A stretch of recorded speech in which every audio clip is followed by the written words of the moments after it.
Alors aujourd'hui, j'ai envie de manger des crêpes avec une petite entrée sympa, un petit plat rigolo et un dessert bien gourmand. Pour faire une pâte à crêpes, il faut de la farine, 2 œufs, la petite pincée de sel tout de suite, la petite pincée de sucre. Je remue délicatement mon lait. J'ajoute un petit beurre noisette, c'est ce qui va amener un petit goût bien particulier à ma pâte. Et puis pour une pâte un peu plus légère, j'ajoute de la bière.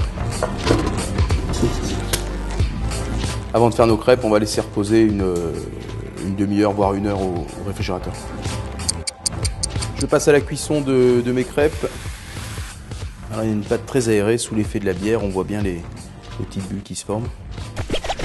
J'aime quand ça scratch. Toutes nos crêpes sont cuites, donc on va maintenant les garnir. On est parti sur notre première garniture, un peu de fromage ail et fines herbes. On va mettre un petit peu de coriandre fraîche ciselée à l'intérieur et puis une petite pointe de ras el hanout, une épice que j'adore. Après c'est tout bête, on tartine sa crêpe, on vient plaquer le jambon et on roule bien serré, bien serré. Un petit quart d'heure au frigo et ça sera prêt. On va faire la garniture de mes cannelloni. Donc je vais couper mes petites tomates en petits morceaux rapidement. Une petite échalote, un filet d'huile d'olive, une gousse d'ail, juste écraser les tomates, petite pincée de sel, poivre, mettre une pointe de concentré de tomate et ma viande. On laisse mijoter le tout une dizaine de minutes, tranquillement à feu doux.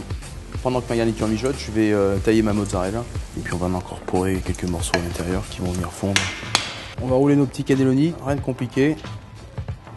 Alors j'utilise un petit moule silicone à la taille de mon bento et ça c'est vraiment très pratique.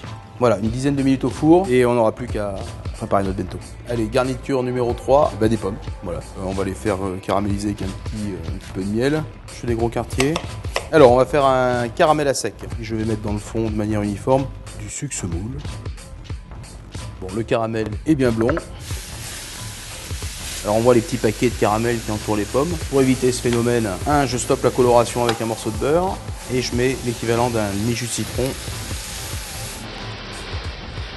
Et je vais ajouter une cuillère de miel pour les compoter un petit peu. Et on va attendre 5-6 minutes pour garder quand même le croquant de la pomme. Alors on garnit notre petit chausson aux pommes. Ça sent bon le miel. J'adore les pommes. On va caraméliser cette crêpe avec un petit peu de sucre semoule. Et puis à l'aide d'un chalumeau, on va venir faire fondre ce sucre. Et on va répéter plusieurs fois l'opération pour avoir vraiment une enveloppe croquante. Voilà, donc mes cannelloni sortent du four. Et puis il me reste mon petit chausson aux pommes. Voilà, que je vais venir ranger dans cette caissette. Et je rajoute quelques pommes parce que je suis vraiment gourmand. Et voilà.